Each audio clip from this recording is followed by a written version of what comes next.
Bonjour à tous, bienvenue dans ce nouvel épisode des Initiés, votre rendez-vous quasi quotidien pour faire le plein d'anecdotes croustillantes, culturelles bien sûr. Aujourd'hui on va parler de la Statue de la Liberté, des Statues de la Liberté, puis on parlera aussi d'un acteur, cascadeur, producteur qui n'a pas froid aux yeux, et enfin on parlera d'un pangramme. Un pangramme, oui. Bon, restez bien jusqu'à la fin, vous découvrirez ce que c'est. Allez, c'est parti pour le générique.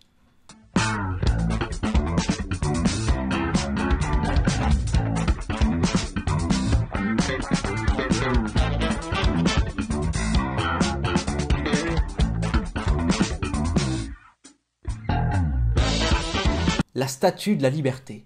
Ah, New York, Manhattan, la Big Apple.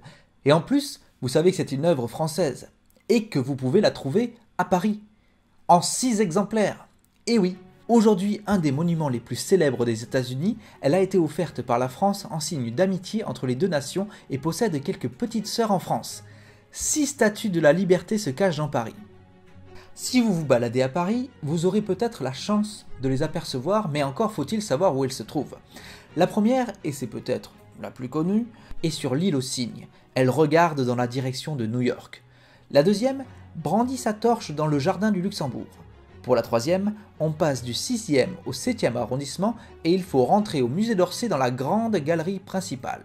C'est dans un autre musée qu'il faut aller admirer la 4e et la 5e, puisque c'est au musée des Arts et Métiers que se trouve le modèle original en plâtre de Bartholdi.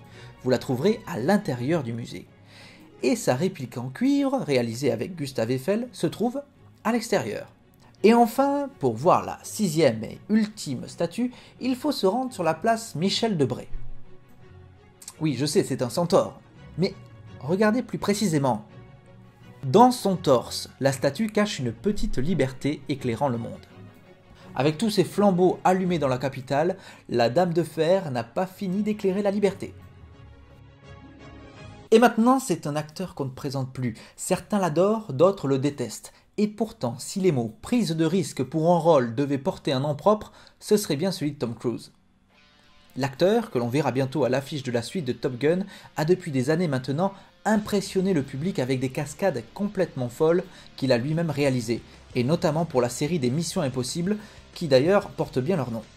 Voici un petit florilège de ses exploits. Tom Cruise n'est pas sujet au vertige. En 2011, il se lance dans l'escalade du plus haut gratte-ciel au monde pour les besoins de Mission Impossible 4. L'acteur s'élance d'une fenêtre avant de virevolter dans les airs et grimper sur la paroi vitrée à plus de 2400 mètres de hauteur. Et si l'acteur multiplie les prouesses physiques, il fait aussi preuve de sang-froid. L'arme blanche qui s'arrête à quelques millimètres des yeux de l'acteur est bien réelle. Ah, ça fait mal rien que de regarder. Rien n'est impossible pour Tom Cruise. Dans Rogue Nation, l'acteur a carrément défié les lois de la pesanteur. Il a réalisé une des cascades les plus dangereuses de sa carrière, s'accrocher à la carlingue d'un Airbus A400M en plein décollage. Oui, c'est bien ce qu'il a fait. Une prouesse effectuée sans doublure qui a nécessité 8 prises, Tom risquant sa vie à chaque fois. Il avoue d'ailleurs ne pas avoir dormi la veille de cette séquence. C'est un peu comme moi à chaque fois que je tourne un épisode des Initiés. Et quand Tom Cruise vient à Paris, ce n'est pas pour venir voir les Statues de la Liberté, mais pour faire un halo jump, c'est-à-dire sauter à haute altitude, ouvrir son parachute à très basse altitude afin de pénétrer sur un territoire sans être repéré. Premier acteur à réaliser ce saut périlleux face caméra selon la Paramount. Donc, quoi qu'on pense de Tom Cruise, chapeau l'artiste. Malgré ça, je dis qu'il fut bien chez son vieux papy le week-end. Comment ça, quel rapport? Regardez le saviez-vous, vous saurez.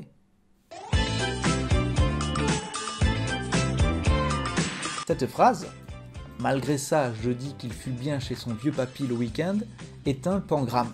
C'est-à-dire qu'elle contient toutes les lettres de l'alphabet une ou plusieurs fois. Et cette figure de style peut être rendue encore plus difficile si on y rajoute les cécédilles ou les ligatures. T'as raison, c'est curieux, hein. La plus célèbre de ces phrases est en 37 lettres. Portez ce vieux whisky au juge blond qui fume. Et si ça vous intéresse, vous pouvez laisser un pangramme dans les commentaires et on en parlera dans une prochaine vidéo. Et c'est tout pour aujourd'hui, merci d'avoir regardé cette vidéo. Si vous avez apprécié cet épisode, n'hésitez pas à le dire dans les commentaires et puis à cliquer sur le pouce bleu. Abonnez-vous, ainsi vous deviendrez un initié. Et moi je vous dis à très vite. Zut, je crois que le chien Sambuca préfère le whisky revigorant au doux Porto. Encore un pangras.